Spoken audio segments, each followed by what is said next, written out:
Buenas tardes, bienvenidos, bienvenidas al Centro Ágora, bienvenidos y bienvenidas a los jueves en el Ágora. En primer lugar, vamos a saludar y a dar la bienvenida a nuestro protagonista de hoy, a nuestro conferenciante, a Tomás Segura Martín, nuestro querido, podemos decirlo así, ¿verdad, Tomás? ¿Nos dejas? Nuestro querido Tomás Segura, ya saben, médico neurólogo y jefe del Servicio de Neurología del Hospital General Universitario de Albacete. Un saludo también para la concejala de Barrios y de Pedanías, para Llanos Navarro. ¿Qué tal? Bienvenida, gracias por estar aquí. También para el presidente de la Federación de Asociaciones y Vecinos de Albacete, de la FABA, José María Tebar, también bienvenido. Muchísimas gracias a otros representantes y componentes de la FABA que nos acompañan todas las semanas, a nuestro organizador, nuestra alma, nuestro corazón, nuestra mente de Hacemos Barrio, a Virgilio Cencerrado. Él es el coordinador, como digo, de todo este ciclo de conferencias y la persona pues, que se ocupa desde el principio hasta el final de que todo salga estupendamente bien. Bueno, y a todos ustedes, cómo no, señoras, señores, muy buenas tardes y bienvenidos. En este saludo también englobamos a todas aquellas personas que nos están siguiendo en directo, porque ya lo saben que estas conferencias se retransmiten en directo y en este punto pues animamos a estas personas también a que nos envíen sus comentarios, sus preguntas, sus sugerencias a través del chat y después Virgilio las trasladará a Tomás Segura y al resto de quienes estamos aquí y ustedes también, por supuesto, al finalizar esta conferencia pueden levantar la mano y hacer todas aquellas preguntas que consideren oportunas. Les recordamos que este tercer ciclo de conferencias cuenta con la colaboración de la Universidad de Castilla-La Mancha, del Complejo Hospitalario Universitario de Albacete, también de la Diputación de Albacete y de este Centro Ágora de Participación Ciudadana. El ciclo está organizado por el Ayuntamiento de Albacete, a través de la Concejalía de Barrios y de Pedanías y por la Federación de Asociaciones de Vecinos de Albacete, por la FABA. Bueno, a través de las redes sociales, no sé si lo habrán visto, seguro que sí, se ha difundido esta conferencia a través de una especie de hoja informativa en la que se da una pincelada de la trayectoria profesional del conferenciante, hoy de Tomás Segura, y también se da como una especie de previa, de resumen de su conferencia. Pero la de esta tarde, y hay que decirlo y reconocerlo, que más que una hoja informativa, que también la podemos descargar y guardar como si se tratara de una hoja literaria, porque el texto que contiene tiene todos los ingredientes para serlo. Bueno, en primer lugar, Tomás, ese resumen, ese adelanto de lo que va a ser la conferencia, transmite emoción, transmite sentimientos, transmite pasión. En este caso, por lo que hace y cómo llegó Tomás Segura hasta aquí. Pero además es un texto muy bello, es un texto atractivo, en el que también se incluyen pues, todo esto que tiene que tener un texto literario, de los recursos del lenguaje. Bueno, enhorabuena, Tomás, porque de verdad hasta en esto eres excepcional. Felicidades. Bueno, de este texto, extraemos varias conclusiones. La primera es el amor, o tu amor, por tu profesión, por tu trabajo, por cómo la descubriste y cómo te has desenvuelto en ella, en la neurología, a lo largo de los años. Otra segunda conclusión es ese espíritu inquieto, investigador, científico, como ese bisturí mental, ¿no? que te obliga a abrirte camino para verlo y para descubrir todo.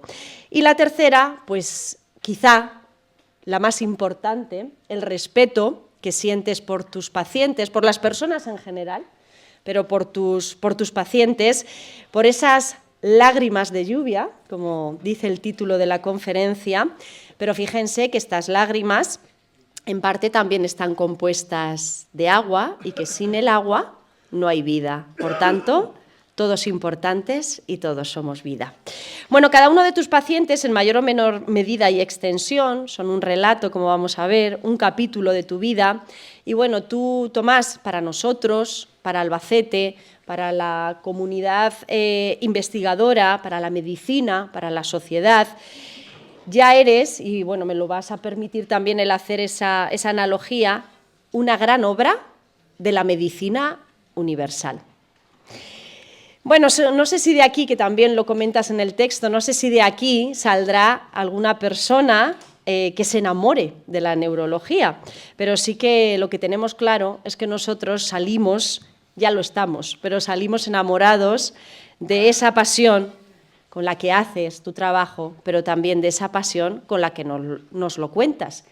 Y prueba de ello es este salón completo, lleno a rebosar.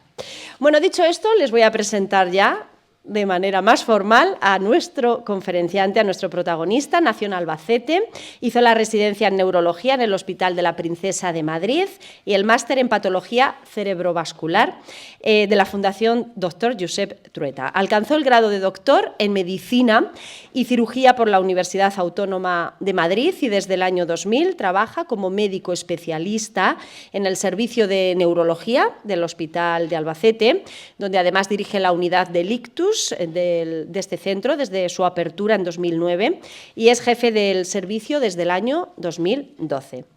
Bueno, en esta ciudad, en Albacete, ha fomentado el desarrollo de la investigación clínica, participando como investigador principal en 40 proyectos internacionales, como ha pasado un poquito de tiempo, no sé si incluso alguno más, logrando 15 becas de financiación competitiva, todas ellas además centradas en enfermedades neurológicas, como el ictus, las demencias, neurooncología, la enfermedad de Parkinson o más recientemente, aunque afortunadamente un poquito más lejos, el síndrome post-COVID. Poco a poco. Tomás Segura es profesor titular de la Facultad de Medicina de la Universidad de Castilla-La Mancha, donde además coordina la asignatura Patologías del Sistema Nervioso. Como investigador en esta faceta ha seguido una trayectoria completísima, desde becario hasta director de grupo. Ha firmado más de 200 artículos científicos en revistas indexadas y 40 capítulos de libro. Es autor de numerosas investigaciones sobre su especialidad, la gran mayoría de una relevancia internacional. Una de estas investigaciones sobre las consecuencias neurológicas del COVID está catalogada como el artículo más leído en Estados Unidos. Bueno, Tomás Segura dirige un equipo de investigación joven, multidisciplinar y con una gran proyección en el área de las enfermedades neurológicas. Bueno, a lo largo de su carrera, y voy ya finalizando, ha recibido diversos premios, destacamos alguno, el Premio Asistencia Sanitaria 2009, otorgado por la Fundación Sociosanitaria de Castilla-La Mancha, y el Premio de Investigación e Innovación en Ciencias de la Salud, otorgado por el Gobierno de Castilla-La Mancha, en este caso en el año 2022. Bueno, por mi parte nada más, estamos deseando, ¿verdad?, porque así me lo ha transmitido muchas de las personas que están aquí, escuchar esta conferencia y escuchar a Tomás Segura con estas lágrimas en la lluvia. Así que cuando quieras, Tomás, gracias por venir.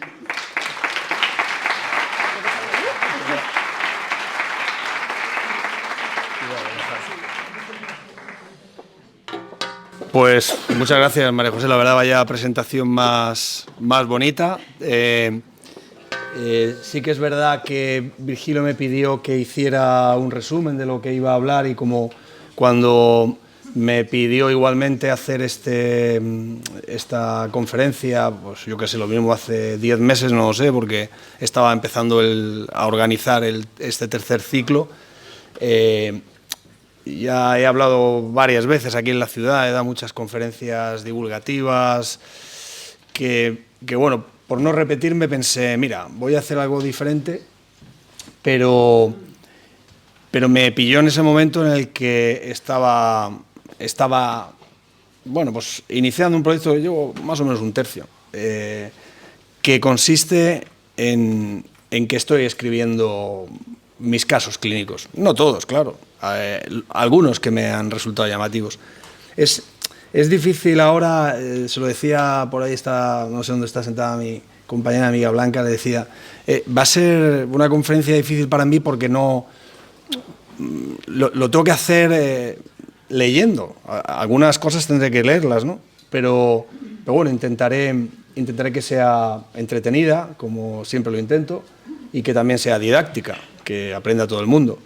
Antes de empezar tengo que hacer dos cosas. Una, agradecer a los organizadores que me inviten, a la FABA, por supuesto, al Ayuntamiento de Albacete, a la UCLM, que al fin y al cabo es al que pertenezco, al Hospital de Albacete, a todo el mundo que permite que la ciudad tenga pues esta vida cultural, y dentro de esta vida lo que es muy importante, este ciclo, el tercero, y ya tiene Virgilio montado el cuarto. Así que, desde luego, agradeceré también a Virgilio pues, su impulso y su supervisión técnica. Y, en realidad, como ha dicho María José, es el alma mater de todo esto. La otra cosa que tengo que hacer es explicar el título. El título, a mucha gente, sobre todo los más cinéfilos, lo entenderán a qué hace referencia.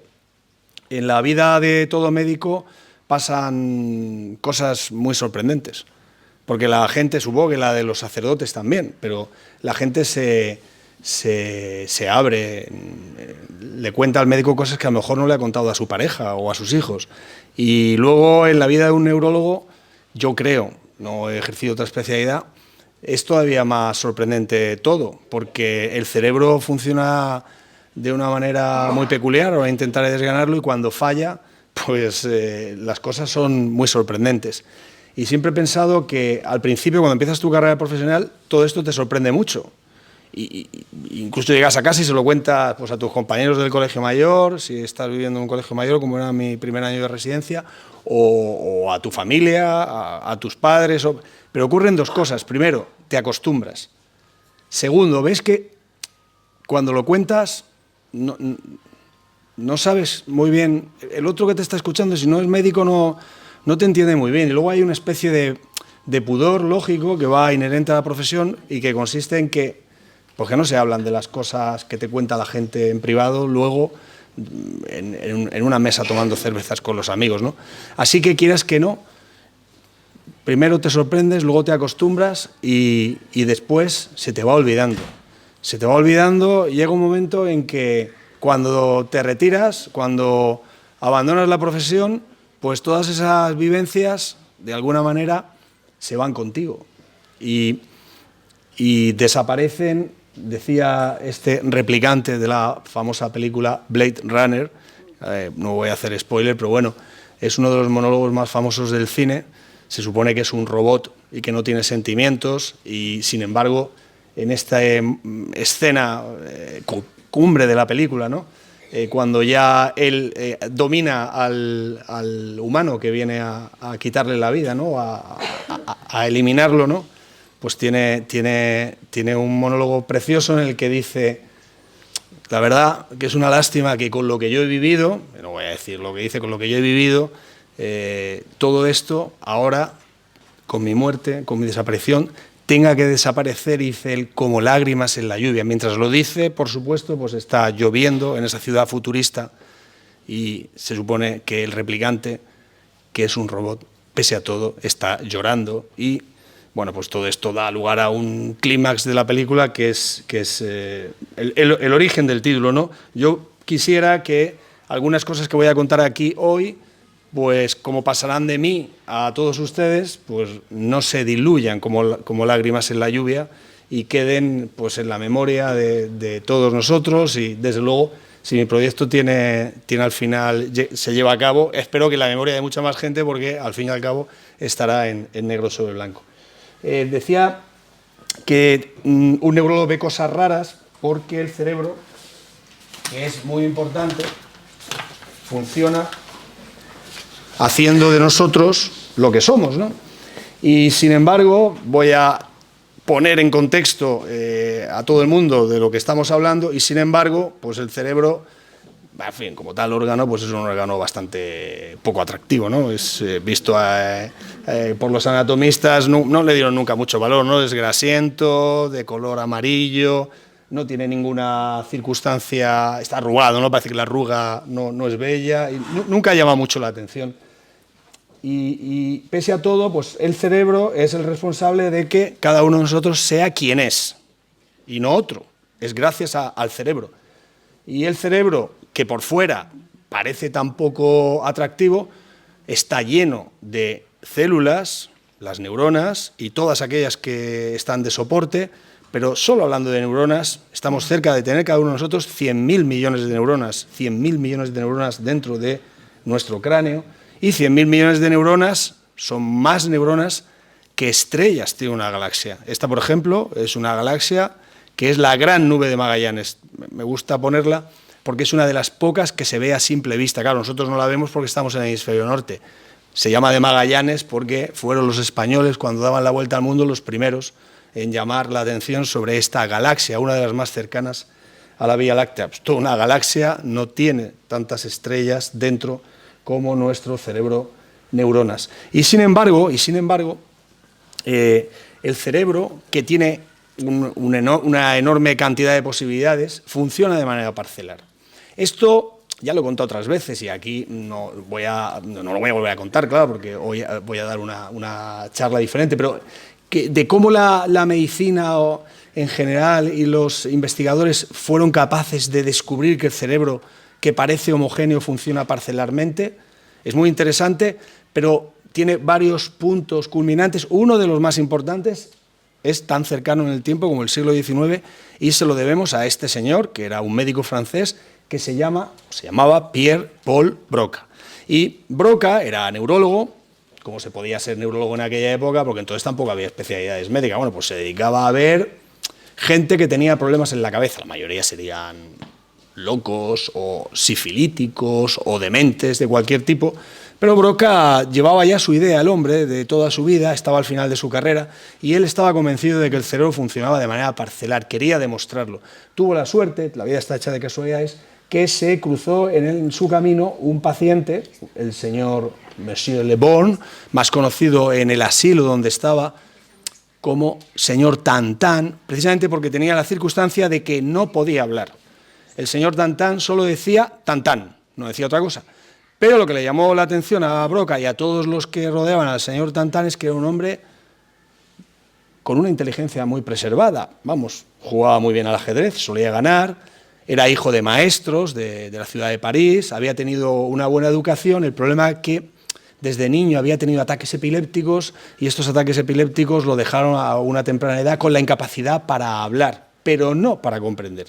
O sea que Monsieur Le Bon comprendía todo, jugaba maravillosamente bien al ajedrez, tenía un comportamiento normal, pero no podía hablar. Y Broca le echó el ojo y dijo, esta es la mía, voy a esperar a que muera y cuando muera le hago una autopsia. Entonces no tuvo que esperar mucho desde que Broca lo conoció hasta que el pobre Le Bon murió, pues pasaron, no recuerdo bien de cabeza, pero menos de 3 años. Y lo que hizo Broca entonces fue hacer la autopsia y descubrir que tenía una lesión en el lóbulo frontal. Esto es el cerebro, esto es la parte posterior y la anterior, y Broca emitió su teoría de que el área del lenguaje de expresión estaba situado en el lóbulo frontal. Más interesante todavía, él dijo, en el lado izquierdo, porque eso también es curioso, que el cerebro visto por fuera sea igual, pero las cosas de la derecha valgan para una cosa y las de la izquierda para otra. El cerebro, si alguien lo quiere ver, pues todavía está expuesto en París, está en el Museo Dupuytren y ahí se ve bien cómo tenía una cavidad. Lo que tenía este paciente probablemente era una lesión de nacimiento que generó que no se formara bien un área de displasia cortical que llamaríamos ahora. Esto le provocaba la epilepsia, que es el problema que finalmente lo mató, y también le provocaba la incapacidad para poder hablar.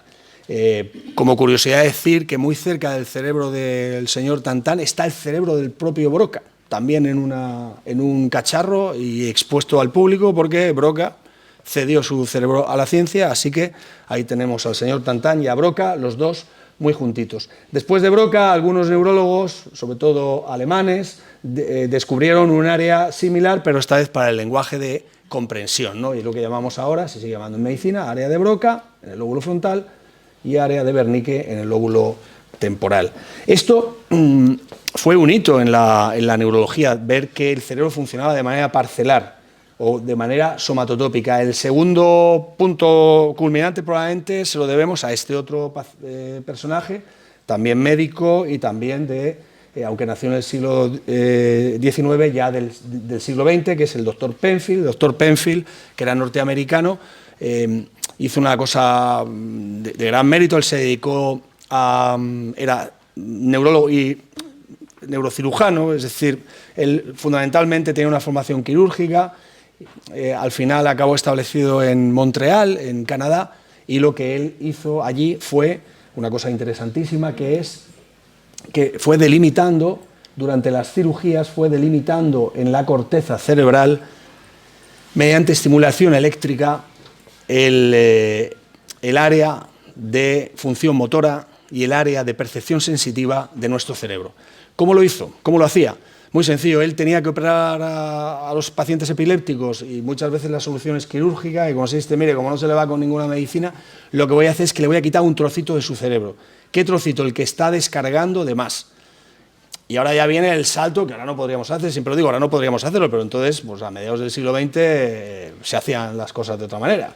Entonces iba a Penfield, que era un hombre pues, entrañable, por lo que dice todo el mundo, un médico entrañable, se ponía delante del paciente al que iba a operar y le decía, mire, yo le voy a operar mañana o la semana que viene, voy a intentar quitarle la zona del cerebro que le está dando problemas, pero ya que tengo que exponer su cerebro y que usted va a estar despierto, porque son cirugías que no precisan anestesia, el cerebro no duele, no tiene receptores de dolor, puedo manipularlo sin que el paciente se queje. Lo que le voy a pedir es que yo voy a estimular con un bisturí eléctrico, voy a estimular distintas zonas de la corteza cerebral y quiero que me diga qué nota usted.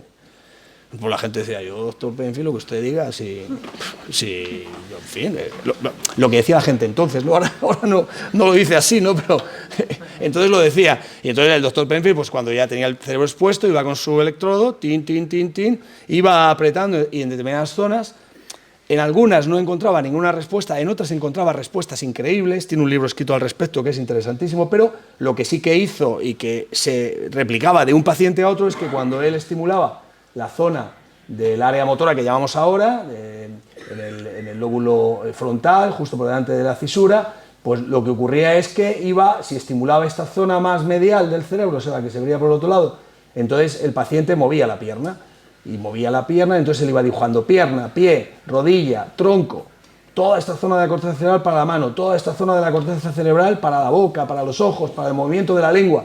Bueno, y de esta manera fue estableciendo para qué valía cada zona del área motora y sensitiva, y esto es lo que en medicina conocemos como el homúnculo o el hombrecillo de Penfield, porque está mucho más representada, como era lógico de suponer, mucho más representada la corteza cerebral, el área de precisión, por ejemplo, de la mano derecha, que todo mi tronco y toda mi pierna, porque no tiene una capacidad de movimientos tan fina, ¿no? Esto lo hizo Penfield, pues ya digo, a lo largo de miles de operaciones y básicamente la medicina lo ha ido refrendando con pequeños cambios a lo largo de los años. Un poco porque se vea lo que hizo. Esto es más o menos lo que él hacía, pero este chico le pasa no por electrodo, le pasa porque tiene una descarga. A ver, ahí. Entonces, lo que hacía era exactamente esto. Yo creo, Virgilio, que le puedes quitar si bajas el sonido ya no se oirá. Sí, se oye. Bueno, pero luego va a haber un vídeo que se va a oír más fuerte. Sí. Bien, esto es lo que él hacía, pero con un bisturí. Si movía el área de la mano, pues se le movía la mano al paciente y entonces le apuntaba la mano, no lo apuntaba él, lo apuntaba el morillero que tenía detrás y así lo fue haciendo y fue describiendo. Si vemos el esquema que al final de su carrera, una lección que estaba dando, él dibujaba para qué valía cada cosa, claro, los que sepan un poco de anatomía se habrán fijado que corta el cerebro aquí, justo en el lóbulo frontal. O sea que está cortado el hemisferio derecho y el izquierdo enfrentados, pero no sigue el lóbulo frontal, ha pintado el parietal y el occipital, el tronco cerebral, el cerebelo, pero no ha pintado el lóbulo frontal, porque él cuando estimulaba el lóbulo frontal no pasaba nada, En teoría el lóbulo frontal pues no tenía respuestas, ¿no? Por lo menos sobre la camilla tenía respuestas muy sorprendentes el lóbulo temporal y el lóbulo parietal y el occipital, como acabamos de ver, pero no tenía el lóbulo frontal. Y sin embargo el lóbulo frontal también es muy importante y aquí viene a cuento hablar de este otro señor, que es también un personaje de la historia de la neurología que se llama Phineas Gage. Aquí está en un daguerrotipo que, bueno, pues podemos ver que es tuerto ya cuando se hace y posa orgulloso con una lanza en la mano, porque él ha pasado a la historia precisamente por esa lanza. El pobre Phineas Gage era un hombre joven, pero con la cabeza muy bien amueblada, tanto que había conseguido el cargo de capataz de las obras del ferrocarril que estaba construyendo Estados Unidos para unir la costa este y la oeste. Y su trabajo como capataz consistía en supervisar la voladura de las rocas que hay que volar para que pase la vía férrea. ¿Y cómo lo hacían? Pues ponían pólvora y luego él iba con este palo y la compactaba, la pólvora, de manera que cuando todo estaba bien, pues ya daba permiso para que se encendiera la mecha. Un mal día para él, no se sabe muy bien qué pasó, pero probablemente el palo rozó en la roca, hizo una chispa y, como había pólvora debajo, cuando compactó, era una roca con un agujero y entonces actuó como si fuera un cañón. Golpeó y el palo salió disparado, como si lo hubieran disparado, de manera que para los que lo estaban viendo lejos, lo que ocurrió es que el palo atravesó la cabeza de Phineas Gage, hizo un círculo de más de 100 metros y cayó 100 metros más allá. Y claro, el pobre Phineas, pues ¡pum!, cayó muerto y todos lo dieron por muerto, pero cuando se acercaron a él, pues ya se estaba levantando, se estaba quitando el polvo y resulta que estaba vivo. Estaba vivo aunque tenía un enorme agujero. Esta es una reconstrucción de su cráneo. Tenía un enorme agujero porque el palo había entrado por el techo de la órbita izquierda y había destruido el cráneo y lo había estallado y había salido hacia el otro lado. Lo llevaron al dispensario del pueblo donde estaba, más cercano, que era la zona de Nueva Inglaterra. Al lado está la Universidad de Harvard y allí pues lo curaron, le pondrían, pues no sé, los antibióticos que tuviera entonces, que serían tópicos, ¿no? Es una zona muy bien vascularizada, la calota craneal, y tuvo la suerte de no hacer un acceso, sobrevivió. Phineas Gage sobrevivió a aquello con la única secuela externa de que se había quedado tuerto. Pero cuando ya pasó aquello, lo incorporaron de nuevo a su trabajo, pues resulta que ya no era Phineas Gage, era otro señor. ¿Qué quiere decir que era otro señor? Pues que era un tío pendenciero, puñetero, se peleaba con todo el mundo, nunca se estaba quieto, era incapaz de ejecutar 4 cosas seguidas. Total, que la compañía, que lo apreciaba mucho, lo tuvo que despedir. La compañía lo despidió, el tipo, no me digan cómo, acabó trabajando como conductor de diligencias en Chile. Y al cabo de unos años, pues volvió a aquella zona de Estados Unidos, sería natal de por allí, y falleció. Y cuando murió, el médico que lo había atendido, originariamente, como le había llamado tanto la atención, se puso en contacto con los médicos del Massachusetts General Hospital, y esto es el cráneo de él, que le hicieron la autopsia, que permanece ahí. Y de lo que dedujeron es, oiga, mire, parece que el lóbulo frontal sí vale para algo, es el que condiciona la manera de ser que tenemos. Es el que condiciona la manera de ser que tenemos. O sea que si se te lesiona el lóbulo frontal, y esto en clínica se ve mucho, puede ocurrir 2 cosas, o que te quedas completamente abúlico o que te quedas, lo contrario, acelerado. Decimos los médicos, está frontal, está frontalizado. Está frontalizado quiere decir que no tiene control de impulsos. Este conocimiento de que ocurría así, lo aprovechó mucho la medicina norteamericana, sobre todo, también en Europa, sobre todo en Portugal y en Francia, en España, que yo sepa no, pero en Estados Unidos fue donde más triunfó y lo hizo de manos de este señor que se llamaba Walter Freeman, que en los años 40 se dedicó a destruir lóbulos frontales. Era un experto en hacer lobotomías frontales. ¿Qué quiere decir esto? Pues le llamaban el doctor Picahielos, con un picayelo que ahí se puede ver, tumbaba al paciente y a través del techo de la órbita, como lo había pasado a Phineas Gage, y con un martillo pues golpeaba pam, pam, pam, hasta que rompía el techo de la órbita, entraba al lóbulo frontal y luego movía en abanico el picahielos y hacía papilla el lóbulo frontal. ¿A quién le hacían esto? Esto se lo hacían a los pacientes psicóticos, es decir, a los pacientes que hoy están controlados con neurolépticos, pero claro, en esta época no existían los neurolépticos. El primer neuroléptico, la clorpromacina, es de los años 50 y mucho. Y como no había neurolépticos, uno puede decir, no, cualquier médico sabe, y enfermera sobre todo, que los pacientes agitados son incontrolables. No hay quien los controle. Entonces, tener un paciente agitado en tu casa es imposible, ni en una residencia. Entonces, a Freeman lo llamaban y él voluntariamente, seguramente sin cobrar, parece que no cobraba, cuando acababa su trabajo en el hospital, lo que hacía, se montaba en su coche y hacía una tournée por todos los manicomios de Estados Unidos y, según él ha contado y cuentan sus biógrafos y tal, llegaba y en una mañana, en 2 o 3 horas, hacía 4 o 5 de esta. Venga, lo tumbaban, ni anestesia ni nada. Los ponían crack, siguiente, crack. Y se calcula que hizo, solo trabajando los veranos, 4 o 5.000 lobotomías frontales. Y la gente tan contenta, claro. No el paciente que se quedaba vegetaloide o parado, pero sí todos los que tenían que cuidar de él, porque ya no tenían que atarlo, ya era controlable, ¿no?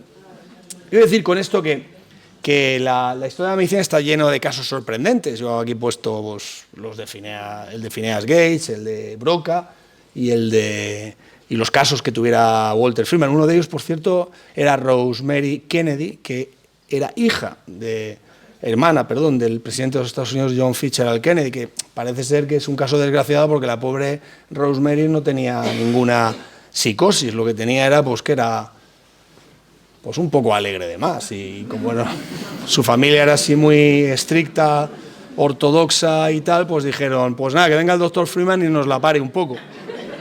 Y la pararon, pero se ve que bien, porque la pobre ya... Cuando yo empezaba mi carrera de médico, pues lo que más ve un neurólogo cuando hace la residencia, bueno, y ahora cuando hace residencia, cuando no, lo que más ve un neurólogo son ictus. Nosotros aquí en el Hospital de Albacete atendemos 1000 y pico cada año, 1000 y pico ictus cada año, fijaros si vemos ictus, ¿no? Entonces, este es un paciente con un ictus que llega al hospital y su única sintomatología es esta. Y es que no es capaz de controlar el movimiento de las extremidades derechas, que previamente sí, o sea que hasta hace un momento estaba bien y ahora le pasa esto, ¿no? Esto es lo que los médicos llamamos que tiene un hemibalismo. ¿Y qué es esto? Claro, el cerebro humano es muy, muy curioso, porque la inmensa mayoría de las neuronas, y digo el humano porque solo nos pasa a nosotros, que hemos ido metiendo tantas neuronas, 100.000 millones, pero para conseguirlo lo que hemos tenido que hacer es ampliar en superficie el cerebro. ¿Y cómo ampliamos en superficie? Primero haciendo nuestro cráneo cada vez sea más grande, o sea, cada vez cabe más cerebro, y luego lo replegamos la superficie sobre sí misma de manera que tenemos un montón de superficie cerebral. Y las neuronas se ponen en la superficie del cerebro. Están aquí, lo que llamamos sustancia gris. El problema es que el sistema arterial está pensado el sistema arterial, aquí se ve las arterias entrando en un cerebro, las 2 carótidas, la basilar, que las arterias enseguida penetran el cráneo, se van hacia la periferia, se van hacia la superficie. ¿Por qué se van hacia la superficie del cerebro? Porque es donde están las neuronas. Las neuronas son unas células muy tontas. Solo hacen una cosa, se polarizan y se despolarizan, no hacen otra cosa. Tienen una membrana llena de receptores de todo tipo que les cambia la polaridad eléctrica. Entonces, utilizan un código binario, positivo o negativo. Bueno, qué cosa más tonta sea, pero ponlo en paralelo, multiplicado por 100.000 millones y cada una de ellas con 1.000 o 2.000 sinapsis y tendrás un código infinito, ¿no? Una serie de posibilidades infinitas, pero en realidad lo que hace la neurona es ¿me polarizo o me despolarizo? Es tan tonta que no tiene ni capacidad para acumular energía. A un hepatocito le puedes cortar el flujo sanguíneo que tiene glucógeno para estar 3 días comiendo, pero a una neurona, como le cortes el flujo sanguíneo 5 minutos, se ha muerto. 5 minutos sin riego cerebral, se ha muerto. Por eso nos dicen a los médicos, si va usted andando por la calle y encuentra a un hombre en parada cardíaca, si no está seguro de cuánto tiempo lleva, no lo reanime.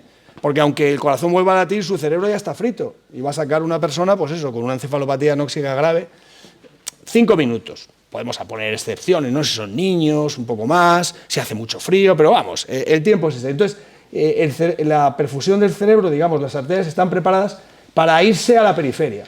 Y todo eso está muy bien si no fuera por un pequeño problema evolutivo. El pequeño problema evolutivo es que el cerebro más primitivo, el que nos permite coordinar los movimientos, lo llamamos cerebro reptiliano, el que nos permite mantener el equilibrio y tener reflejos de que si yo piso aquí, enseguida echo el pie, en fin, todo eso está en unas neuronas que tenemos nosotros y también tienen los lagartos, por eso se llama cerebro reptiliano, lo tienen todos los mamíferos y todos los animales inferiores y que se sitúan en la base del cerebro, aquí. Esto que está pintado aquí de colorín, o sea que está en la superficie, está aquí. Y para llevar la sangre ahí, lo que ha ideado la naturaleza en nuestra especie es hacerlo a través de estas arterias que salen, son muy finitas, aquí están un poco pintadas, magnificadas, esta sería la gran arteria que se va buscando la superficie para ponerse en la superficie del cerebro y sin embargo antes de llegar allí emiten estas pequeñas arterias perforantes que su función es ir a esa zona del cerebro más primitiva, que es la que controla los movimientos. Se llama ganglios de la base. Bueno, tiene un problema evolutivo importante, y es que como son muy finas y están muy cerca, quiere decir que aquí se pinta, pero por aquí entra el flujo de la carótida y enseguida están. En cambio, las que están en la superficie te queda una gran vuelta a la sangre, cuando llega allí, llega sin presión. Pero aquí, como están muy cerca y son muy finas, enseguida sufren lesión. Es decir, que van a lo largo de la vida desarrollando una enfermedad que se llama enfermedad de pequeño vaso cerebral. Es muy interesante para un neurólogo porque solo la tenemos los humanos y explica un tipo de infarto que se llaman infartos pequeños o infartos lacunares, pero explican también otra cosa. Y es que como es universal al ser humano a partir de los 65 años, la tenemos todos, si eres hipertenso más, si eres diabético más, lo que te ocurre es que, aunque no te den infartos clínicos de ir al hospital, lo que sí que te dan es que funcionen peor esas estructuras profundas, los ganglios de la base, y de ahí que las personas mayores, pues si tropiezan, es más fácil que se caigan. Porque no tienen esos reflejos, el equilibrio. Dice, ¿por qué tengo yo mejor equilibrio? Ahora ya voy perdiendo. ¿Por qué tengo yo mejor equilibrio que mi abuela tenía? Porque mi abuela tenía 80 años y era diabética. Y es que, ay, que me caigo, ay, que me caigo. Pero el problema que tenía es que tenía esto. Se le habían fastidiado los ganglios de la base porque sus arterias perforantes habían ido deteriorándose a lo largo de la vida. Bueno, pues esta observación clínica que algunas personas, cuando tenían ese movimiento exagerado que tiene el paciente que se ve ahí, lo que tenían cuando llegaban las pruebas de imagen, lo que tenían es que tenían un infarto porque la pequeña arteria perforante que va a este núcleo pintado aquí de lila, el núcleo subtalámico, se había ocluido. Y entonces, claro, este señor está acelerado, pero ¿y qué pasa si el que tiene el infarto del núcleo subtalámico es un paciente con Parkinson? Pues ¿sabéis lo que pasaba? Que se curaba. O sea, que el paciente con Parkinson, claro, el Parkinson afecta a los dos lados, al derecho y al izquierdo, y el infarto solo sería de uno. Cuando tenía un infarto en el núcleo subtalámico, pues se le había quitado el Parkinson de ese lado. Entonces, claro, ¿qué hace la medicina? Dice, pues si esto es así, vamos a ver qué pasa si nosotros lesionamos el núcleo subtalámico. En ello está basado la cirugía que hacemos pues a día de hoy, por ejemplo, en nuestro hospital, ¿no? Esto es un electrodo penetrando todo el cerebro hasta llegar al núcleo subtalámico, que está muy abajo, ahí está, pero que lo hacemos, metemos el electrodo por aquí, pum, lo metemos por aquí y lesionamos el núcleo subtalámico. Lo lesionamos eléctricamente para que sea más fácil graduar la lesión, o sea que lo que tiene el electrodo es que lo puedes encender a más o menos potencia y vas jugando con eso hasta que dejas al paciente bien. Vamos a ver el efecto sobre un paciente nuestro. ¿Esto es el día antes de la operación? Bueno, pues un paciente con Parkinson no puede andar bien, sobre todo porque el día antes de la operación le quitamos toda la medicación, no toman medicación ninguna. Y este es el día después, claro, para operarla hay que afeitarlos, ¿eh? Para poner el electrodo hay que afeitarlos por completo. Es 24 horas después, claro. Y todo esto basado de una observación clínica. La observación clínica es que los pacientes que tienen infarto del núcleo subtalámico, pues tenían hemibalismo, ¿no? Las cosas funcionan de esta manera, pero yo quería hasta este punto, un poco por ponerlo en el contexto, que se dieran cuenta de lo curioso que es el cerebro y de cómo cuando uno se enfrenta a las enfermedades del cerebro, al principio es que es imposible que no te llamen la atención. Tengo muchos casos escritos de pacientes y no sabía cuáles eran los más apropiados para traer aquí. Seguramente que no he acertado. Luego he pensado que a lo mejor, bueno, pues es difícil. Yo los he dado a leer, algunos se los he dado a leer a mi mujer, otros yo, y no sabía muy bien. Pero bueno, al final he elegido 3 o 4 y los voy a poner, bueno, no sé, quizá otra vez lo haga de otra manera. Este es el caso se llama Rocío y Vanessa y tiene que ver, y dice cuando la arteria está rota. Y esto es una arteria cualquiera de nuestro cuerpo, concretamente intenta representar la arteria carótida, Voy a leer, ya he dicho que no tengo otro remedio que leer porque muchos son capítulos de este libro, ¿no? Este caso es del año 2009 o así. Es probable que la mayor parte de la gente crea que la patología vascular del cerebro se asocia a edad avanzada, que consideren que el ictus es una catástrofe que solo sobreviene a los muy viejos o a los que se cuidan demasiado poco, a los que fuman, a los que no hacen ejercicio, a los diabéticos mal controlados, pero no siempre es así. No debe olvidarse que esta enfermedad puede afectar también a pacientes jóvenes. De hecho, en España el estudio Iberictus dijo, cuando se hizo en el año 2008, que habían muerto por ictus 3.800 personas jóvenes, entendidas como tal, menores de 50 años, que eran 800 más que todos los fallecidos por accidente de tráfico ese año en nuestro país. Entre el 10 y el 15% de todas las personas que tendrán un ictus cada año en España serán niños, adolescentes o adultos jóvenes. Y esa circunstancia vino a mi cabeza mientras revisaba a los pacientes ingresados a mi cargo en una guardia que ya digo que era del año 2016. Ahora ya no hago guardias. Ya se he dejado a mis compañeros más jóvenes. Mientras revisaba a los pacientes que estaban ingresados en la unidad de ictus, observé, era una casualidad, pero ese día fue así, hay 5 personas cada día ingresados ahí, que todos tenían menos de 50 años. Y esto trajo a mi memoria el caso de Rocío. Rocío era una profesora de enseñanza primaria de tan solo 30 años, destinada en un pequeño pueblo de la provincia de Cuenca. Seguramente estaba pasando el mejor momento de su vida, acababa de superar la oposición y tenía un trabajo que le gustaba, se había casado y además se había casado con su novio de toda la vida. Una tarde de miércoles, mientras hacía aeróbic en el Polideportivo Municipal, pues tuvo esto.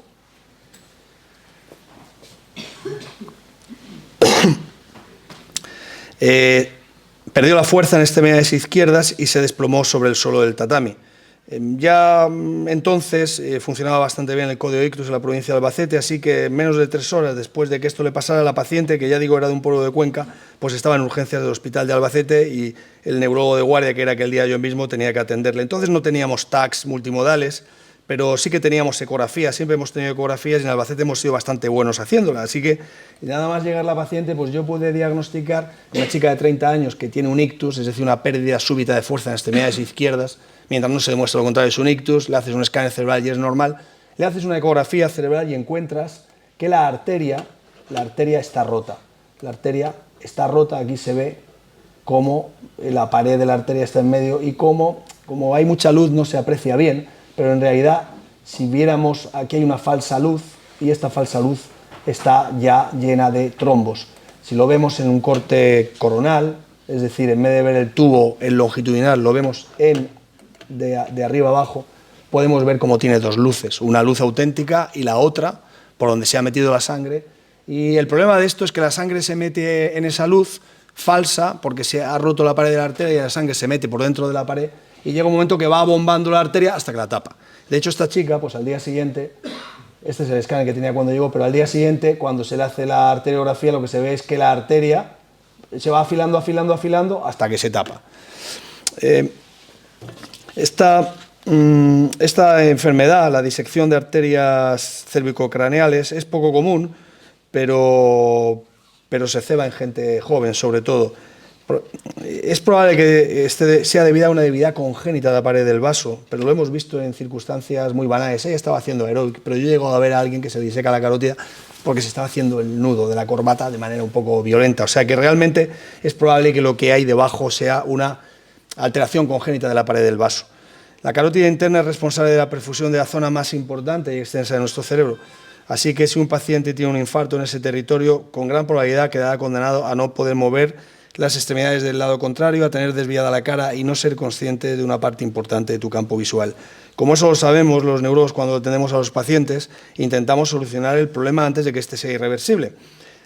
La manera que tenemos de solucionar a la que teníamos entonces era solo una, es dar un fármaco que se llama TPA, es un trombolítico, que tú lo pones por la vena y en teoría va a llegar a todas partes y va a romper el trombo. Pero ya sabíamos que cuando el trombo es tan grande y la pared de la arteria está rota, es muy poco probable que tenga efecto. Yo a esta chica, a Rocío, pues evidentemente se lo di, pero no tuvo efectos. Este es el escáner de Rocío al día siguiente.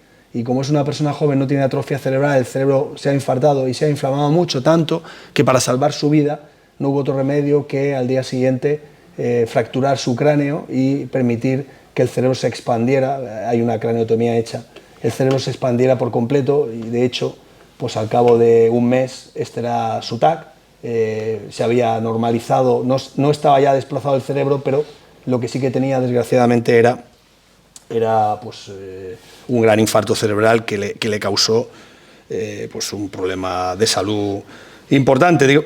Digo yo aquí que recordaba su caso cuando vi a estos 5 pacientes jóvenes, porque casualmente en los últimos años decenas de pacientes con casos similares se han beneficiado de la terapia de extracción mecánica de trombos, que sí es capaz de romper esto. Esa mañana tenía yo ingresada ahí a una chica que tenía la misma patología que la otra, es decir, que tenía la misma circunstancia, una disección de arteria carótida y, sin embargo, pues, había sido sometida a trombectomía el día anterior y había quedado completamente recuperada. Mientras hablaba con ella, pues no pude evitar acordarme de la otra y digo yo, y es probable que siga acordándome de ella dentro de 10 años más, porque desgraciadamente los médicos tendemos a acordarnos más de los casos que van mal que de los casos que van bien. Y sin embargo, entre Rocío y Vanessa habían pasado decenas de pacientes con disección de carótida que habían ido bien, pero yo me acordaba de la maestra de escuela que había ido mal. Y ese mismo día pues pude dar de alta a esta chica, a Vanessa, y cuando ella se iba pues nos daba las gracias, lógicamente agradecida. Es probable que ella no supiera que, además de a nosotros, tenía que darle las gracias a Rocío y, por supuesto, tenía que darle las gracias a la medicina, porque nosotros hemos curado muchos pacientes con trombectomía mecánica también debido a una casualidad. Fijaros cómo son las cosas. Esto es un aneurisma cerebral. Un aneurisma cerebral es una lesión congénita del cerebro que, si se rompe, da lugar a una hemorragia bastante mala que se llama hemorragia subaracnoidea.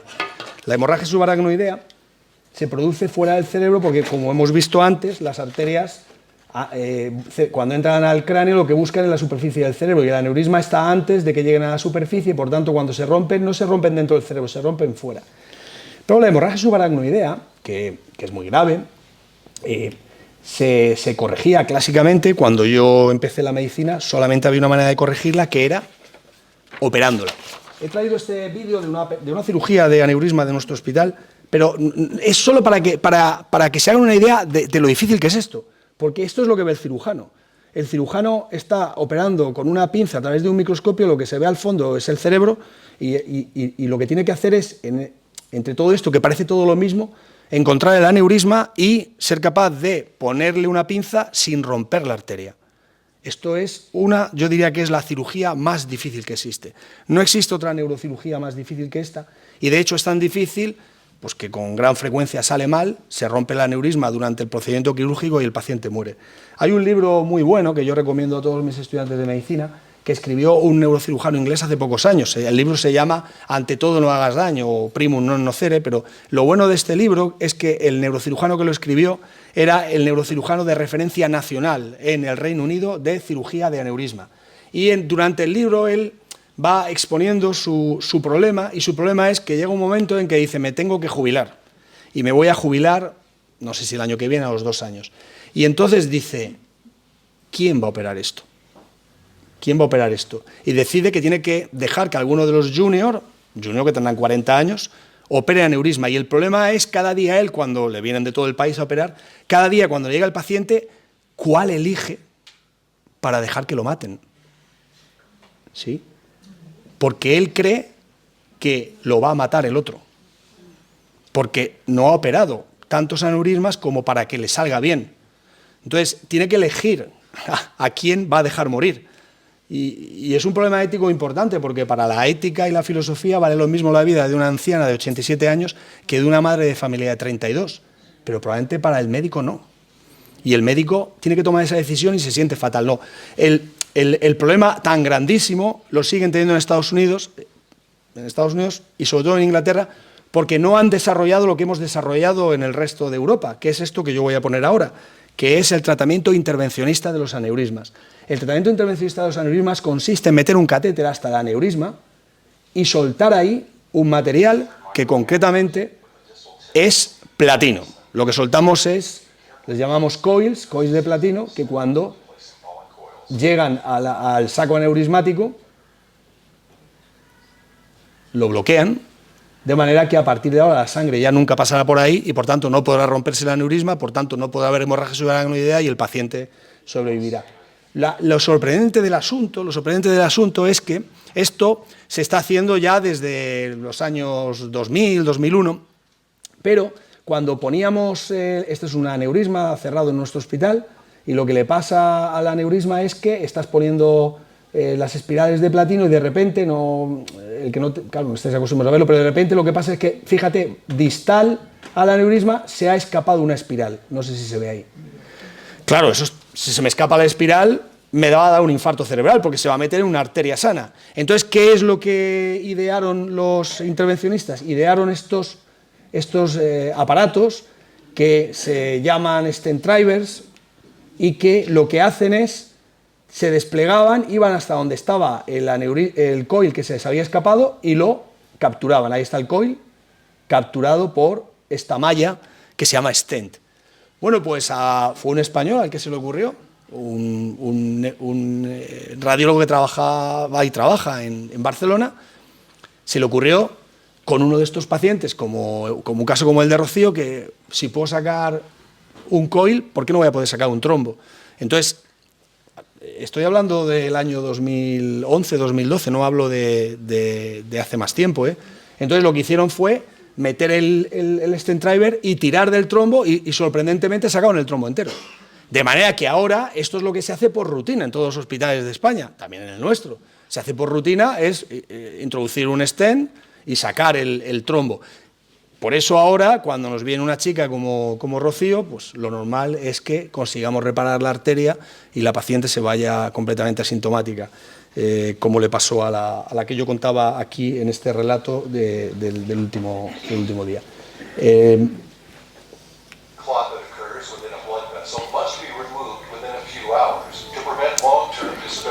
El tratamiento que teníamos hasta que aparecieron los stents era dar un fármaco que rompía el trombo, pero cuando la arteria ocluida es grande o hay una disección o un problema de la carótida interna, normalmente no rompe, menos de un tercio de las veces lo rompe.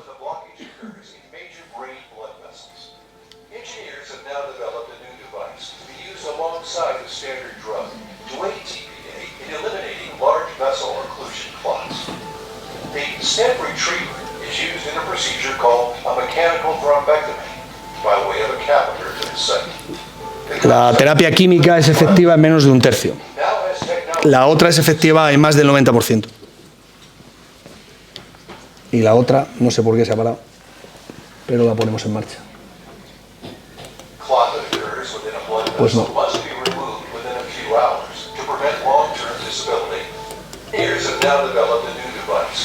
Alongside the standard drug.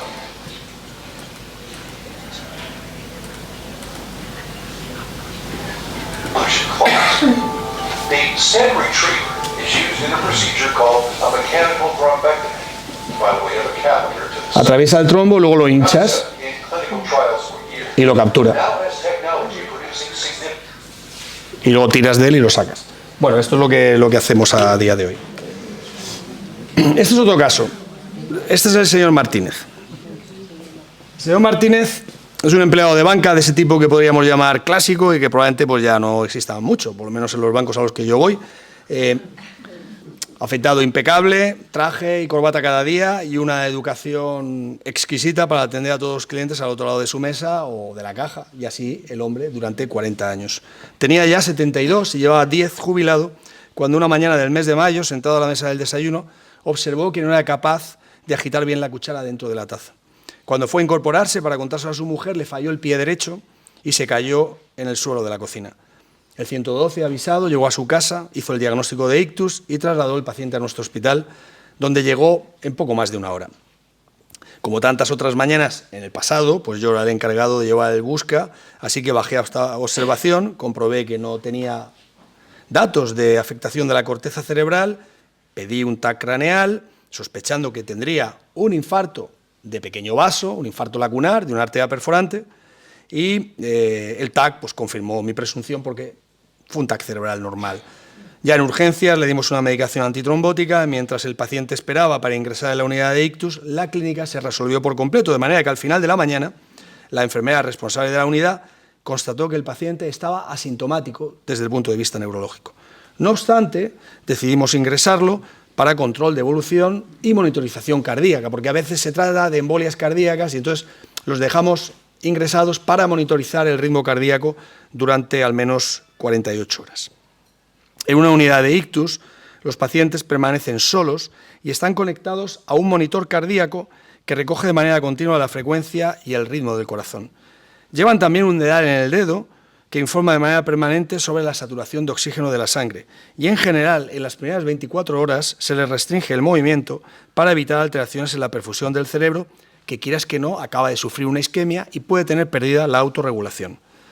Cuando esa tarde me fui a mi casa, francamente no me preocupaba mucho la situación del señor Martínez, porque pensaba que al día siguiente, si toda la monitorización cardíaca había sido normal, probablemente lo diera de alta con una medicación que en el futuro evitara que le volviera a pasar. El paciente, sin embargo, esa noche no descansó bien. Echaba de menos su cama, el grosor de su almohada. Le molestaban las luces de la unidad, los ruidos y los comentarios inherentes al ingreso de otros pacientes, los ronquidos de algún compañero de sala, los chismes que la enfermera y el auxiliar se contaban a altas horas de la madrugada. Pero lo que más molestaba al señor Martínez era la imposibilidad de levantarse y, por supuesto, que tuviera radicalmente prohibido ir al baño. Le habían dejado un suero en el brazo izquierdo y a partir de medianoche empezó a molestarle un poco el antebrazo. Al día siguiente tenía una temperatura de 37,9 grados centígrados y el médico al cargo de la unidad decidió mantener la hospitalización y solicitar un ecocardiograma. 48 horas después aún estaba ingresado, era su segundo día y aún no se había hecho el ecocardiograma. Esa tarde yo estaba de guardia. Es costumbre revisar a todos los pacientes antes de ir a cenar, pero hacia las 7 de la tarde recibí la llamada de la enfermera de la unidad de ictus pidiéndome que acudiera lo antes posible porque el señor Martínez estaba muy agitado. Por supuesto, yo había pasado varias horas con ese paciente apenas 2 días antes. Nos conocíamos bien, o eso creía yo, y subí para revisarlo imaginando que me reconocería. El paciente se había intentado levantar de la cama y la enfermera, con ayuda de auxiliares y celador, había procedido a sujetarlo de manera mecánica por brazos y tobillos. Así lo hallé cuando subí a verlo. Le pregunté qué le pasaba y entonces, sin mediar palabra, comenzó a insultarme. Llamaba mucho la atención las cosas que salían de la boca de un enfermo, hombre aparentemente tranquilo, que durante las muchas horas que pasamos juntos los días previos siempre se había dirigido a mí de usted y con una educación exquisita. El paciente sudaba profusamente, tenía los ojos a punto de salirse de las órbitas, insultaba de todas las maneras a su alcance y llegó a jurarme que en cuanto lo soltaran, lo primero que haría sería matarme. Lo que más me llamaba la atención era lo soez de su lenguaje, una manera de expresarse que yo no había oído ni en los peores tugurios de mi época de estudiante. Aunque sabía lo que tenía el señor Martínez y lo había visto ya en muchos pacientes, no pude evitar que se me erizara el pelo de la nuca cuando el paciente, callado al fin, confesó a mi pregunta que simplemente estaba revisando cuál sería la mejor manera de matarme. Lo que estoy contando es completamente cierto. Cómo lo iba a hacer y con qué deleite lo iba a hacer. Su tono entonces era frío, su voz parecía otra. El paciente me miraba fijamente y no pude dejar de pensar que aquel que me estaba hablando no era el señor Martínez, sino una especie de demonium introducido en su ser y quizá muy capaz de cumplir sus amenazas. Pero bueno, al fin y al cabo no es un profesional, aparte de mi pensamiento estas ideas, probablemente sobrevenidas de lo más profundo de un libro de Stevenson, y procedí a pautar antitérmicos, neurolépticos suaves y una analítica de orina. Y cuando ésta se mostró alterada, pues inicié una primera dosis de antibioterapia intravenosa. La guardia continuó con sus afanes y la enfermera no volvió a llamarme para revisar al señor Martínez. Así que al día siguiente, una vez hice la transferencia del Busca, volví a la unidad para ver cómo seguía mi paciente antes de irme a casa. Estaba dormido plácidamente, sus constantes eran magníficas, había desaparecido la fiebre y yo me fui a dormir igualmente. Pasó todo ese día y al regresar al hospital al día siguiente, porque tenemos salientes de guardia todavía, me acerqué en primer lugar a revisar al señor Martínez. El paciente estaba sentado en su sillón y desayunaba plácidamente. Le pregunté si me conocía y dijo que claro, que yo era el médico que lo había ingresado unos días antes. Le pregunté cómo se encontraba y me contestó que muy bien. Muy bien, doctor, me han dicho que me voy de alta esta misma mañana. Señor Martínez, ¿recuerda usted haber discutido conmigo anteayer? ¿Con usted, doctor? No, por supuesto. ¿No recuerda haberme amenazado e insultado gravemente mientras se encontraba amarrado a la cama? Doctor, me está tomando el pelo, ¿verdad? Yo nunca jamás insultaría a un médico. Le aseguro que si hubiera discutido con usted me acordaría. Es más, me parece usted un joven muy agradable y mi familia podrá confirmarle que yo nunca pierdo los estribos. Estuve a punto de repetirle las expresiones soeces y las crueles amenazas que me había lanzado, pero no lo hice. Por el contrario, dije, perdóneme, seguramente me confundió, ya sabe, tuve guardia y no he descansado bien. No se preocupe, señor Martínez, tome la medicación que le hemos puesto y espero que no tenga más problemas vasculares cerebrales en el futuro. Salí de allí pensando que si no fuera porque es uno de los cuadros más comunes en los hospitales y porque cualquier médico con experiencia ha atendido cientos de ellos, esto que me había pasado con el señor Martínez sería seguramente motivo de un buen capítulo de Cuarto Milenio. Porque el paciente había tenido un síndrome confusional agudo, un cuadro también conocido como delirium, y para el que hace bien poco, la medicina no tenía explicación. Lo tiene desde hace muy poco tiempo. Este es un artículo que es publicado hace nada, unos meses, en lo que los autores hacen es mirar el flujo sanguíneo cerebral, el metabolismo cerebral en los pacientes que tienen delirium y que no tienen demencia. Pues claro, si ya estaban demenciados, y lo que ellos vieron es que hay unas zonas muy concretas de la corteza cerebral que están hipoactivas.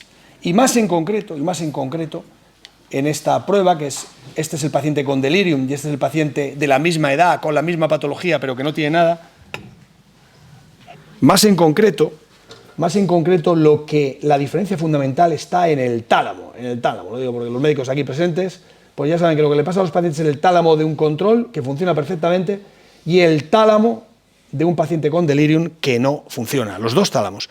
Y claro, ya los autores en este artículo dijeron, proponemos la teoría de que existe en estos pacientes una resistencia a la glucosa cerebral y si eso es así, debería haber unos marcadores, el líquido cefalorraquídeo, que marcan exactamente esto, que hay resistencia a la glucosa. Bueno, pues este es un artículo publicado en Brain, ahora mismo, hace 15 días. ¿Y qué es lo que dice el artículo? Exactamente han demostrado esto.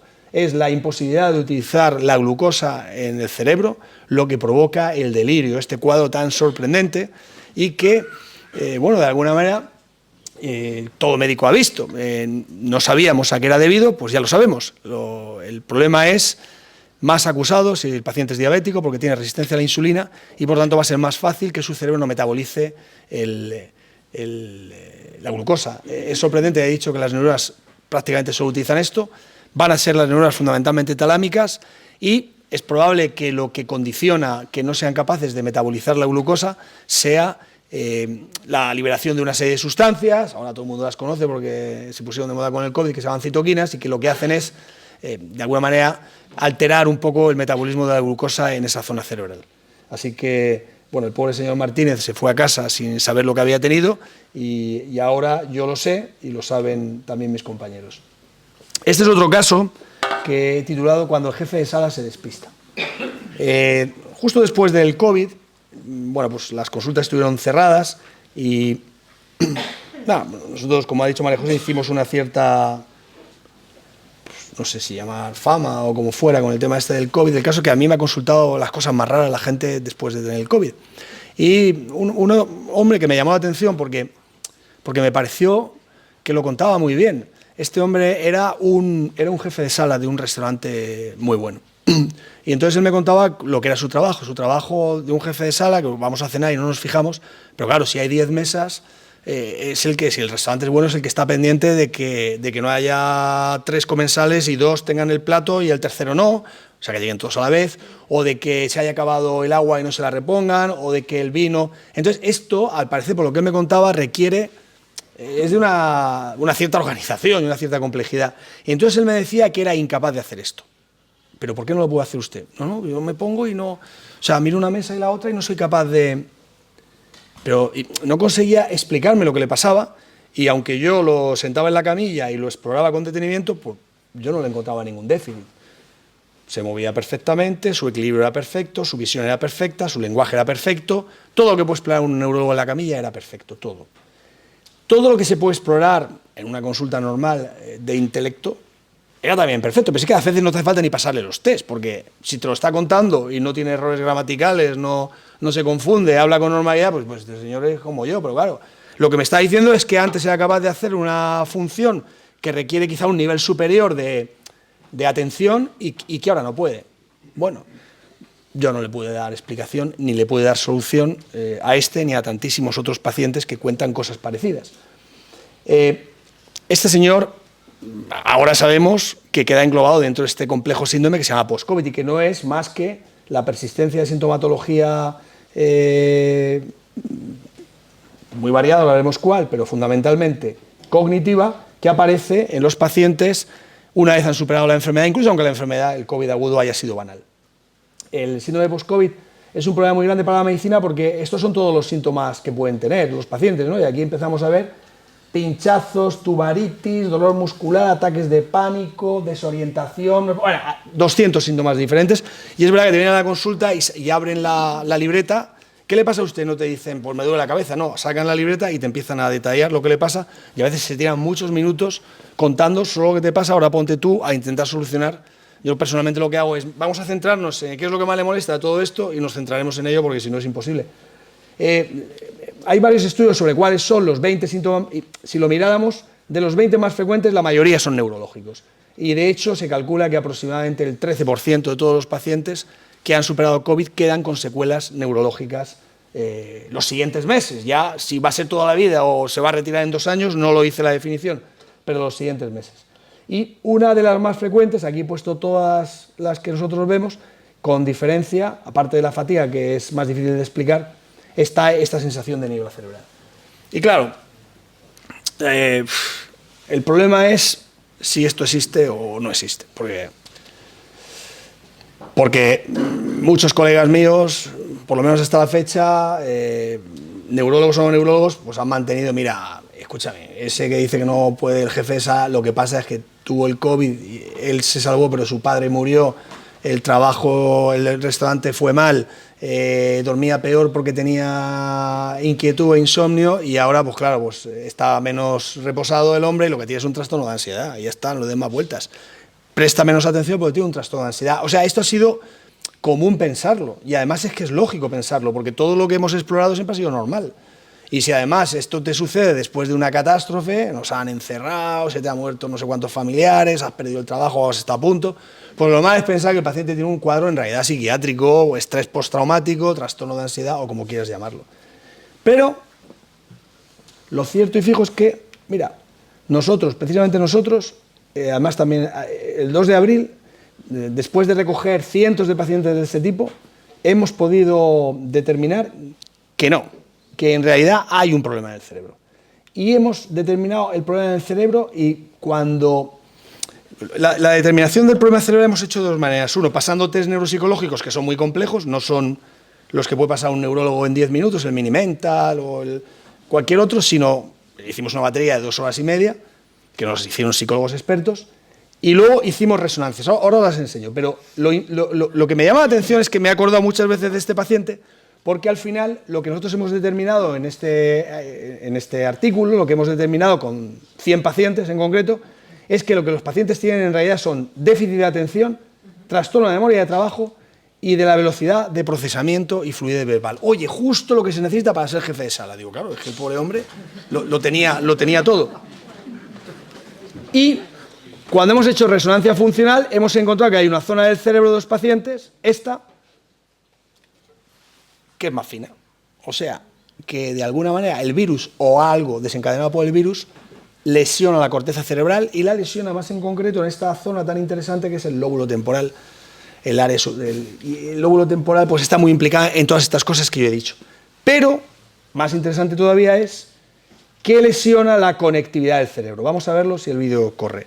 Esto se tiene que ver, lo que se ve ahora, si se ve de color verde, es conectividad cerebral normal, pero en los pacientes que tienen trastorno de atención, empieza a aparecer conectividad cerebral en rojo.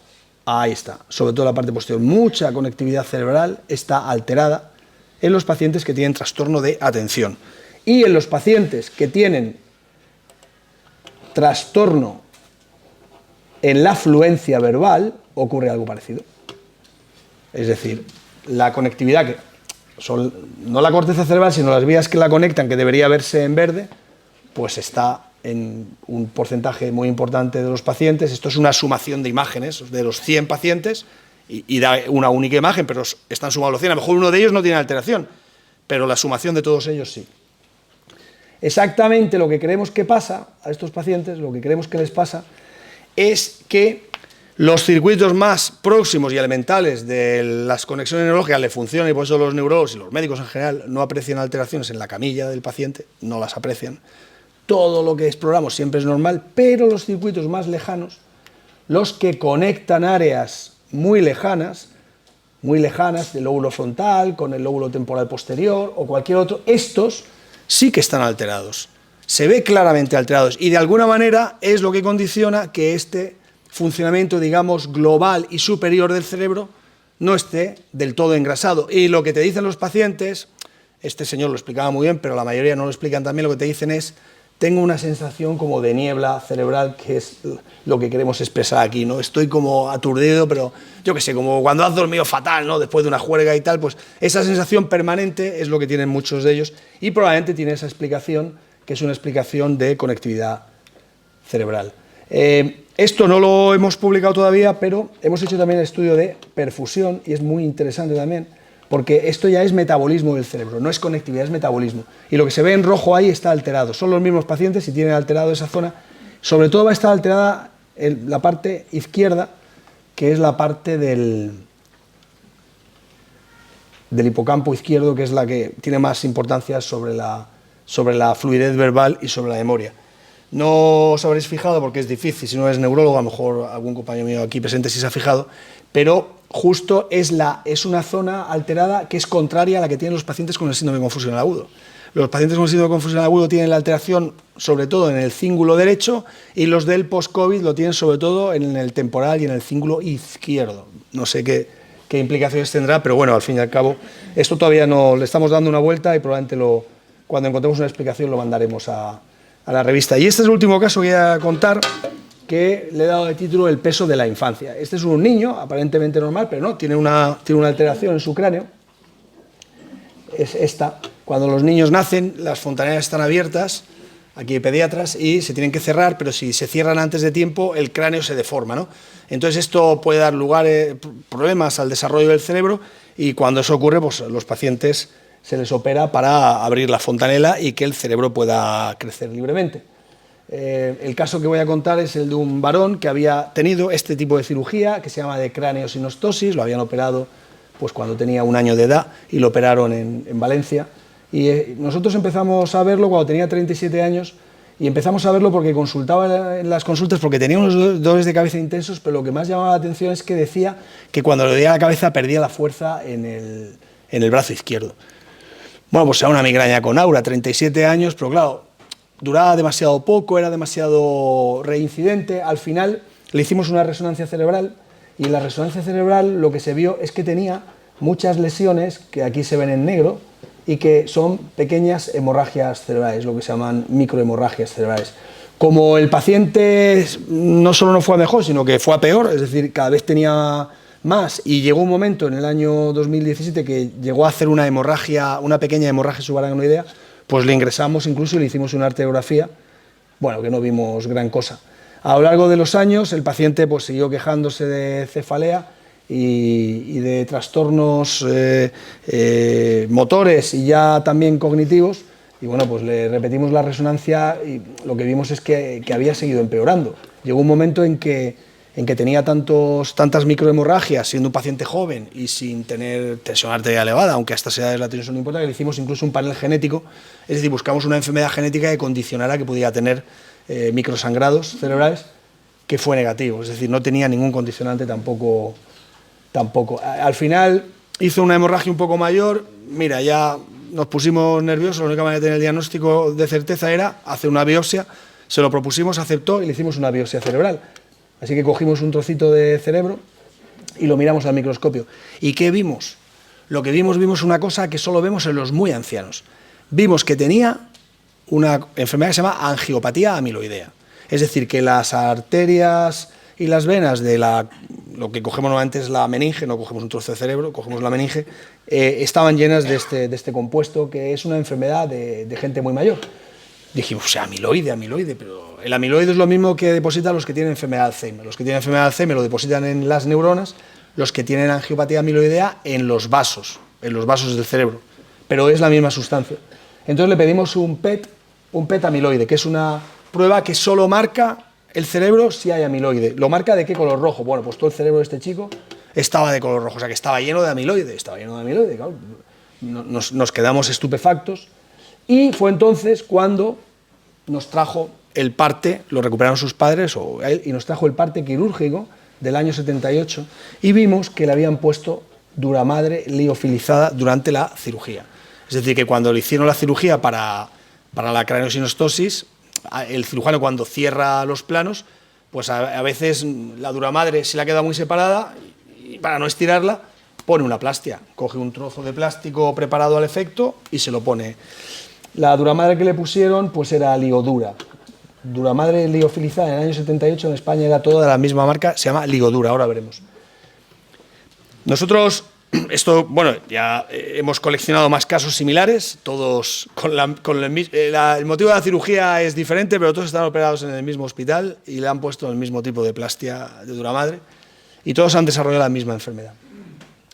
La enfermedad que han desarrollado es una angiopatía amiloidea. Y ahora, esto que voy a decir es una cosa realmente increíble, y es que cuando un médico, el primero Alois Alzheimer, se enfrenta a una enfermedad neurodegenerativa, lo que cree que ha pasado es que el cerebro de esa persona anciana ha dejado de tener capacidad para limpiar los detritus, vamos a llamarlo así, y ese detritus se acumula en su cerebro, se va acumulando, y llega un momento que no funciona bien, y en el caso de la enfermedad de Alzheimer, el detritus lo llamamos proteína beta-amiloide. En el caso de la enfermedad de Parkinson lo llamamos alfa-sinucleína. En el caso de otras enfermedades lo llamamos proteína tau. Y en otras TDP43, me da igual. Todas ellas tienen un curso progresivo. Es decir, que empiezan, esto por ejemplo sería la amiloide, cómo se va depositando en el cerebro.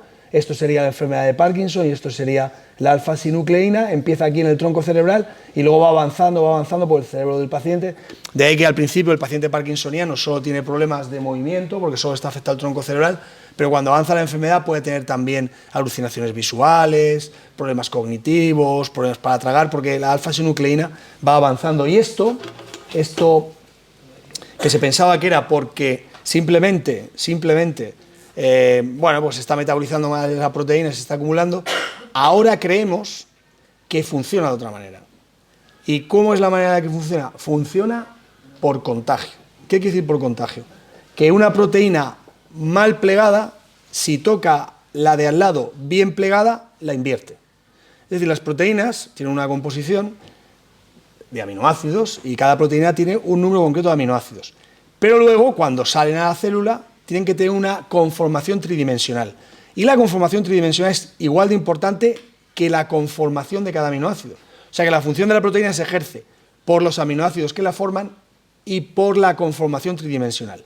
Vale, pues si adquiere una conformación diferente, que se llama beta, ya no funciona. Y la célula no la puede eliminar. Bien, ahora viene lo que estamos cambiando el paradigma, que es que si una mala toca una buena, la invierte. De manera que, de alguna manera, es un agente contagioso. Esto no puede ser. Concretamente la proteína beta-amiloide. La proteína beta-amiloide es una proteína que atraviesa la célula y que la célula, para eliminarla, la corta. Y cuando la corta, a veces la corta un poco más grande de lo que debe. Entonces, la conformación tridimensional se cambia y cuando se cambia tiende a agregarse y como ya no la puede eliminar la célula, bueno, pues acaba matando la neurona. Esto es lo que pasa en la enfermedad de Alzheimer. Ahora bien, si yo cojo proteína amiloide mal plegada y se la pongo al cerebro de un ratón, ¿sabéis lo que pasa? Que los ratones, claro, el cerebro, la vida del ratón es más corta, que al cabo de unos meses el cerebro entero del ratón está lleno de proteína mal plegada. O sea que se confirma la teoría, que se contagia la proteína mal plegada dentro del ratón. ¿Puede pasar esto en humanos?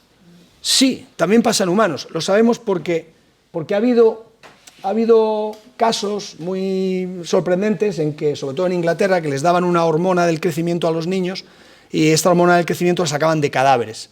Y cogían la hormona del crecimiento de cadáveres, se la daban a los niños y los niños al cabo de 20 años, o 10 años, o 5 años, habían desarrollado una enfermedad mucho más grave que se llama enfermedad de Creutzfeldt-Jakob y entonces morían y les hacían la autopsia. Y lo que ocurrió es que cuando se hicieron la autopsia vieron que además del Creutzfeldt-Jakob muchos de ellos tenían proteína beta-amiloide, o sea que había anidado en ellos, que no tenían edad para ello, porque tenían 20, 30 años, había anidado en ellos una proteína porque se la habían puesto de otra persona. El mismo experimento que en los ratones, pero hecho en las personas. Cuando la proteína amiloide, en vez de en las neuronas, se pone en los vasos sanguíneos, da esta enfermedad que se llama angiopatía amiloidea. Bueno, pues la angiopatía amiloidea se ha probado que puede ser también contagiada a través de lo que llamamos iatrogena, a través de maniobras médicas. Entonces, esta es una nueva forma que se describió en el año 2015 y que en todos los casos ha estado ligado a, o en la mayoría de los casos, a un tipo de dura madre liofilizada que se sacaba de cadáver y que fabricaba esta casa comercial, que es la que le pusieron a nuestros pacientes, el que yo estoy contando ahora, y a nuestros 3 pacientes de Albacete. Así que lo que nosotros tenemos ahora es, digamos que esto es de hace pocos meses, solo había 21 casos probables en todo el mundo. Bueno, pues nosotros tenemos 3 ya del mes pasado, los 3 diagnosticados a la vez, los 3 por cirugía en el mismo hospital y los 3 con el mismo tipo de plastia, lo que nos hace pensar que en realidad habrá muchísimos más. Lo que pasa es que no se han fijado sus médicos hasta ahora en que tenían este antecedente, como nosotros no nos habíamos fijado tampoco, en que tenían antecedente quirúrgico. Y bueno, lo voy a dejar aquí, de todas maneras, para los que tengan interés. Tengo algún otro caso también escrito. Este, por ejemplo, está publicado en el semanal, en Zenda, ¿no? Y es interesante. No, he pensado que ya iba a ser muy largo contarlo, pero ahí lo dejo para el que quiera leerlo. Es un caso de Guillain-Barré y se llama así, Sansón, Roosevelt y la batalla del Somme, y se habla de las 3 cosas, de Sansón, del presidente Roosevelt, la batalla del Somme, y también se habla del Guillain-Barré, que es por lo que yo lo cuento. Y nada más, espero no haberles aburrido mucho y quedo a su disposición cualquier pregunta. Gracias.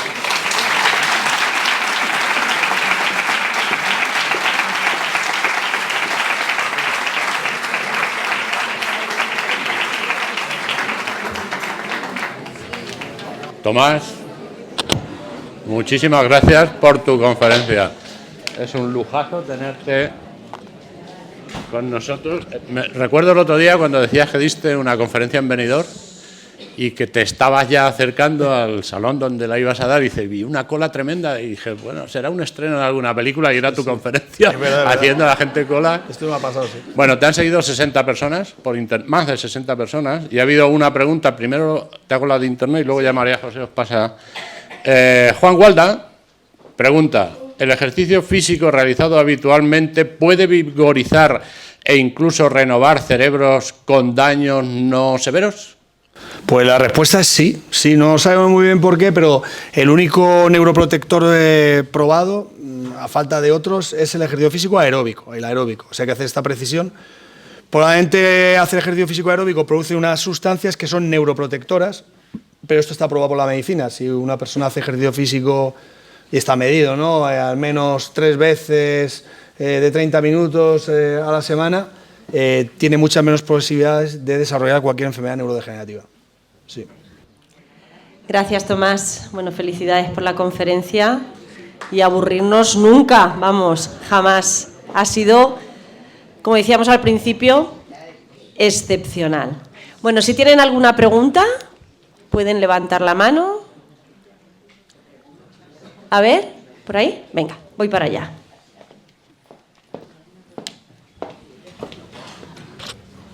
Buenas tardes. La pregunta es ante las enfermedades de ictus, y bien explicado, entendemos que puede ser y se derivan de los daños arteriales. ¿Qué recomiendas, aparte de, por ejemplo, la pregunta de Juan Gualda, que es hacer ejercicio físico, para fortalecimiento de las arterias en los seres humanos como medicina preventiva de hábitos cotidianos que te puedan repercutir en una mejor calidad de vida y un mayor fortalecimiento de tus arterias? Sí, bueno, siempre decimos que prevenir el ictus está al alcance de la persona en un 85%, está medido. O sea que hay un 15% de determinantes que son genéticos y claro, ya nace cada uno con los genes que tiene. Probablemente en el futuro también lo podamos prevenir porque la terapia personalizada farmacogenómica avanza mucho, pero a día de hoy se supone que no. Entonces, el otro 85% lo podemos prevenir. ¿Y eso cómo? Lo que se llama hacer una vida saludable desde el punto de vista vascular. Empieza desde luego, ya hemos hablado de ejercicio físico, vamos a decirlo, hay que hacer ejercicio físico, evitar el sedentarismo, hay que evitar fumar, hay que controlar la tensión arterial, que es un factor importantísimo para el ictus. El más importante es la hipertensión arterial. Mucha gente nunca se ha tomado la tensión. A partir de los 40, 45 todos deberíamos tomárnosla porque habrá un porcentaje de ellos que sin saberlo sean hipertensos. Hay que controlar la glucemia.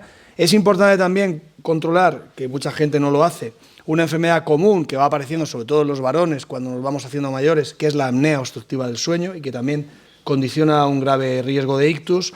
La apnea obstructiva del sueño, bueno, pues si tienes el cuello muy gordo, has echado barriga y ya tienes una edad y encima tu mujer te dice que roncas mucho, pues lo más probable es que la tengas y deberías ir a ver si eso ocurre. Y luego, pues es que el resto de cosas, yo diría que son elementales, ¿no? de sentido común. Las arterias como tal no se fortalecen, porque las arterias están compuestas de músculo liso y el músculo liso no se entrena, pero sí que el entrenamiento, como he dicho antes, produce unas sustancias que son protectoras también para el endotelio, esa fina capa que recubre todas las arterias y que es una capa monocelular que está sometida al golpeo de la sangre día a día y por tanto a una agresión que cualquier otra cosa que le demos que la desestabilice provoca que se genere una placa de ateroma. Lo último que me gustaría decir, que es muy importante y es la principal causa de ictus que tenemos ahora mismo en el mundo occidental, es que hay que controlarse la frecuencia cardíaca, porque la fibrilación auricular es una arritmia benigna para el corazón, no le da ningún problema, pero consiste en que la aurícula izquierda deja de echar la sangre con fuerza. Si la aurícula izquierda no echa la sangre, sobre todo si no eres un gran atleta, ni te enteras, porque la inmensa mayoría de la sangre que llega a nuestro cuerpo la echa no la aurícula izquierda, sino el ventrículo izquierdo. Pero la aurícula izquierda, si está fibrilando, o sea, si no echa la sangre dentro de la cavidad forma un trombo. Y cuando por fin pasa al ventrículo, el trombo puede ir a cualquier lado, pero si va a la pierna no te enteras. Si va al cerebro te genera un infarto cerebral.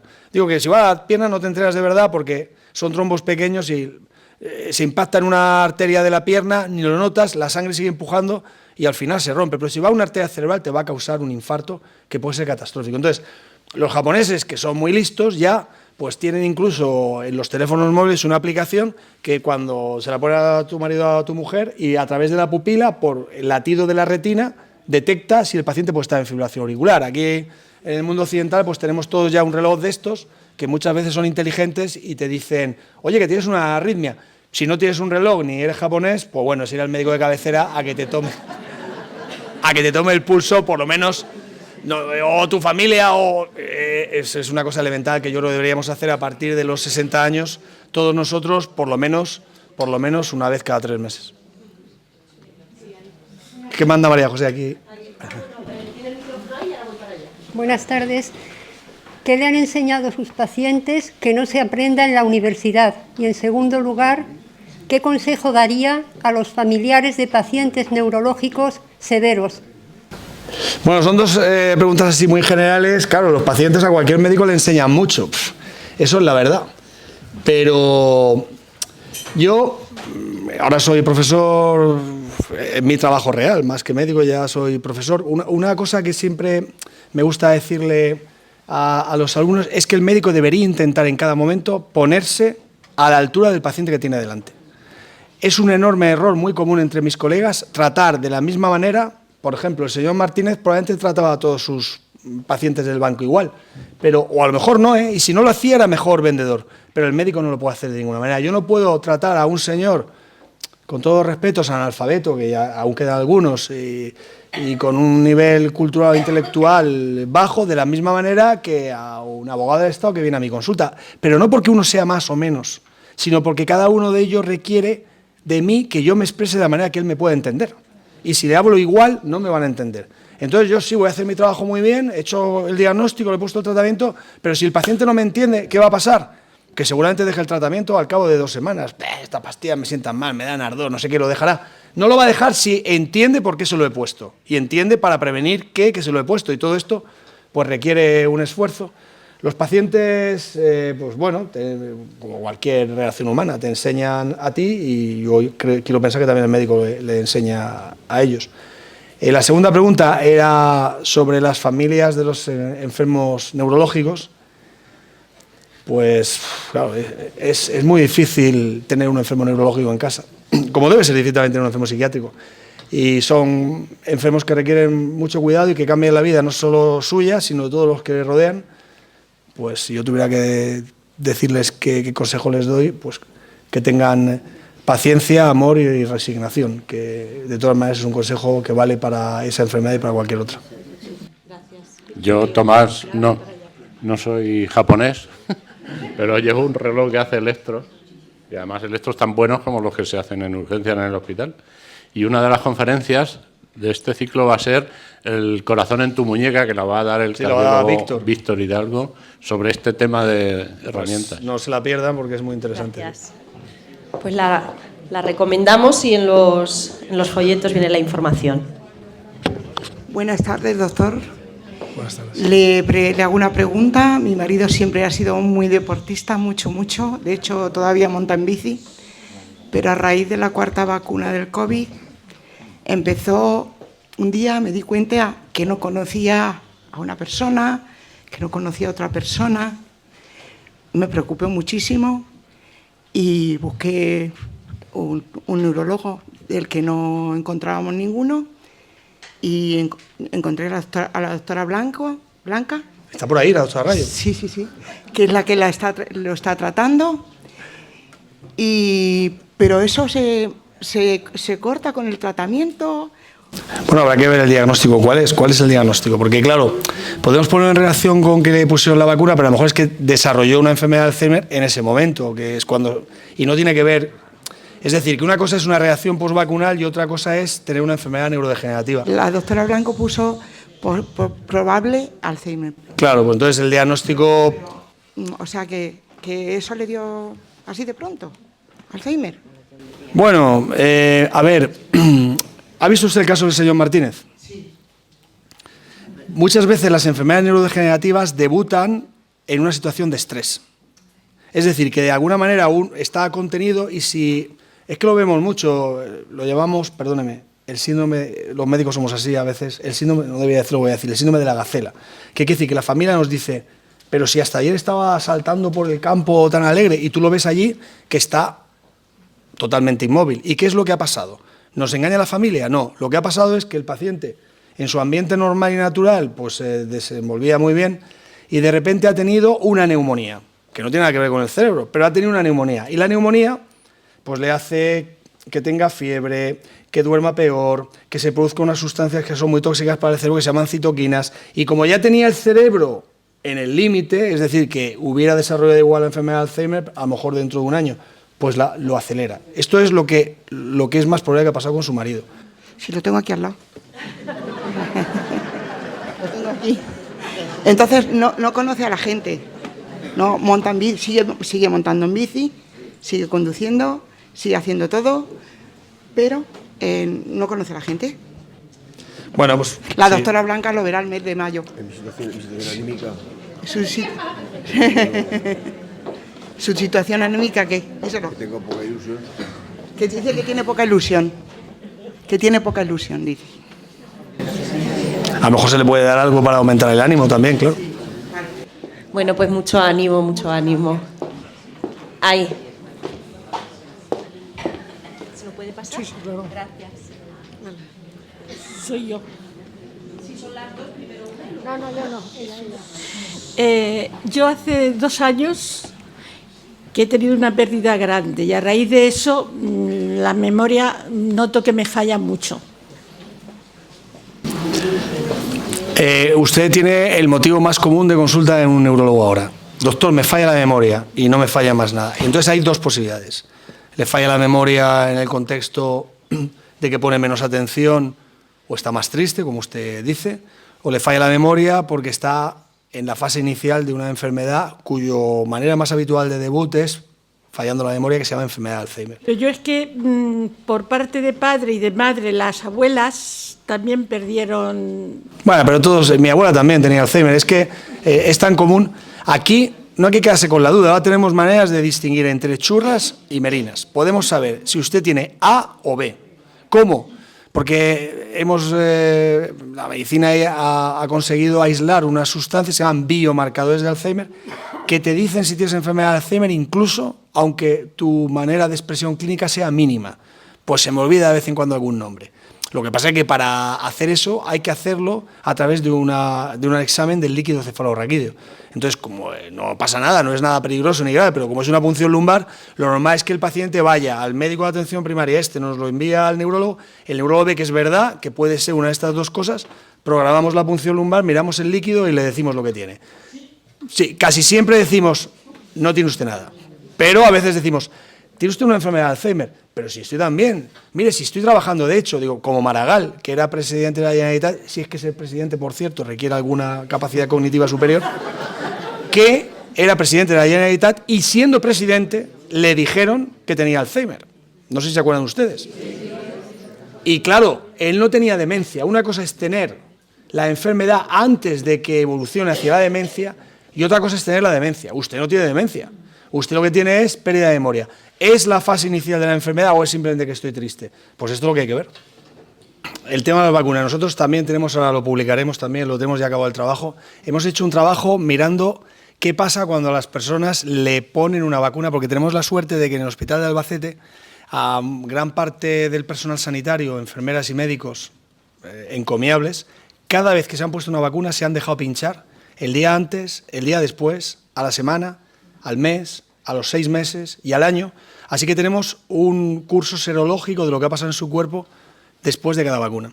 Entonces lo que hemos hecho es mirar en esos sueros si había alguna alteración, porque no podemos obviar una cosa que es evidente. Si yo le pongo una vacuna a alguien, yo lo que busco es que su cuerpo reaccione y genere anticuerpos y genere, por tanto, una respuesta inflamatoria. Y toda respuesta inflamatoria puede ser lesiva.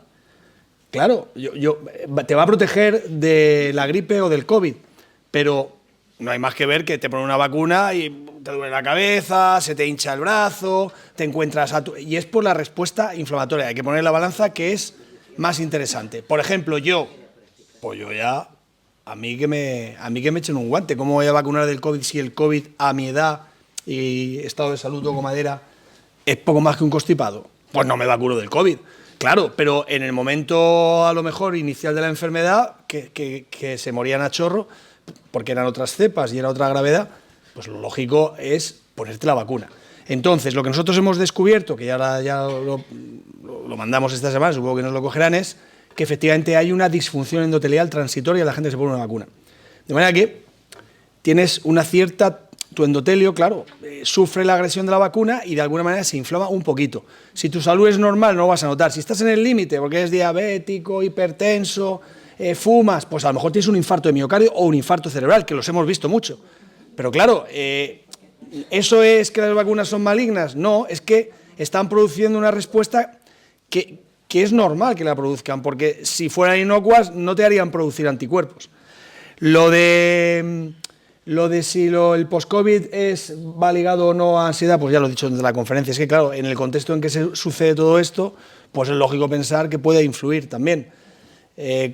Como usted no estaba en nuestro trabajo, ¿verdad?, no fue incluida en ese estudio, pues mira que hemos incluido a Albacete, pues no le puedo dar detalle, Gracias. ¿Quién quiere preguntar? Al micrófono, por favor, para que se grabe. ¿Quiere preguntar? Sí. Y el que no tiene olfato, como mi hija, que... El olfato se pierde en el COVID y la mayoría lo recuperan. Se pierde, hay dos maneras de perderlo, porque se lesionan, digamos, las células de sostén de la mucosa epitelial de la nariz y entonces eso se recupera siempre, tarda un mes, 2 o 3, se recupera siempre, o porque se lesionan las neuronas. Si son las neuronas no se recupera nunca. ¿Cuánto tiempo llevas? Sí. Desde que... Nada, ya no lo recupera. 34 años tiene. Sin olfato. Gracias. ¿Sí? A ver. Aquí una y allí otra. Mar, ahora voy para allá. Buenas tardes. Yo quería preguntar si existe algún biomarcador que pueda diagnosticar precozmente el Parkinson, igual que ha comentado con el Alzheimer. Gracias. Pues sí, es una muy buena pregunta. Estamos detrás, o sea, este año también ha habido varios investigadores que han dicho, bueno, algún artículo ha salido que se puede medir los cuerpos de Levy también en sangre. Entonces, concretamente en esta ciudad se ha creado la Asociación Nacional de Enfermedad de Cuerpos de Levy, que es una forma compleja de Parkinson, y uno de los objetivos que tenemos es intentar acelerar la investigación en este campo concreto, es decir, que a través de un simple análisis de sangre se puedan medir los cuerpos de Levy y decirte si tienes o no Parkinson, porque hasta ahora lo que tenemos es un diagnóstico puramente clínico, ¿eh?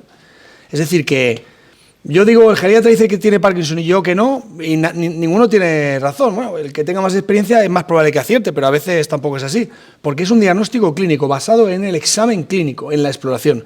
No hay ninguna prueba, resonancia, escáner, analítica que te permita ahora mismo decir usted tiene o no tiene Parkinson. Es la exploración del médico. Entonces nos interesaría un biomarcador. Es probable que, porque cuando se empieza ya no se acaba. Si ya hay investigadores que dicen que lo pueden detectar, se tardará más o menos, pero en un año o dos estará en el mercado. Gracias. ¿A qué precio es otra cosa? Tenemos otra pregunta aquí. Hola, buenas tardes. Yo quería hacer una pregunta. Ya que tuve COVID, me hicieron una resonancia, estuve con una contractura de diafragma durante un año, muy doloroso de tanta tos, y me dijeron que si quería ser pionera para la investigación de COVID. Ya que les dije qué es lo que hacían y me dijeron que era una punción lumbar. Bueno, solo quería saber si será era este verdad. proyecto que nos becó el Instituto de Salud Carlos III a nivel nacional y que incluía una resonancia funcional, un estudio neuropsicológico complejo, una analítica de sangre y un análisis de líquido cefalorraquídeo. Claro, no dejábamos que dijeran, no, yo sí, el estudio psicológico sí, pero no me hago la punción lumbar, porque claro, luego lo correlacionamos todo. Entonces, la mayor parte de la gente que dijo que no fue porque le daba miedo la punción lumbar, que por otro lado no tiene demasiada importancia. Quiero decir que las mujeres embarazadas llegan diciendo que me pongan la epidural, y la epidural es eso, ¿no? Pero hemos tenido más problemas con los controles, porque claro, los controles es el marido que está al lado sentado de su mujer que está fatal por el post-COVID y usted quiere ayudar a su mujer, lo que haga falta, doctor, lo que haga falta. ¿Le importa a usted participar como control de este estudio? Sí, ¿qué tengo que hacer? Pues una resonancia, nada, un estudio psicológico, muy bien, una analítica de sangre, perfecto, y venga tal día que le hago una punción lumbar. Y ahí los maridos se quitaban todo de medio, decían. Entonces, al final, los controles los hemos tenido que obtener gracias a la colaboración de los compañeros de anestesia. Que, bueno, algunos sí, o sea, tuvimos 20 o 30 personas que sí, vamos, para quitarse el sombrero, porque yo mismo decía, yo no sé si... yo quiero mucho a mi mujer, pero yo creo que me haga una punción lumbar para, estando yo bien, ¿no? Porque otra cosa es el que tiene el post-COVID, claro, que quiere que le digan lo que tiene. Entonces, lo que hacemos ahora es, gente que tiene que hacer cirugía menor, le tienen que poner, de todas maneras, una anestesia que va a penetrar al espacio, le decimos, ¿le importa a usted que ha pasado el COVID y no tiene post-COVID? ¿Le importa que participar en este proyecto de investigación? Y la mayoría dicen, ¿y qué me comporta? No, si de todas maneras tienen que hacer esto. Son cirugías menores que se hacen con anestesia raquídea, que se llama, ¿no? Y entonces de esta manera estamos consiguiendo los controles, pero nos ha costado mucho, sí.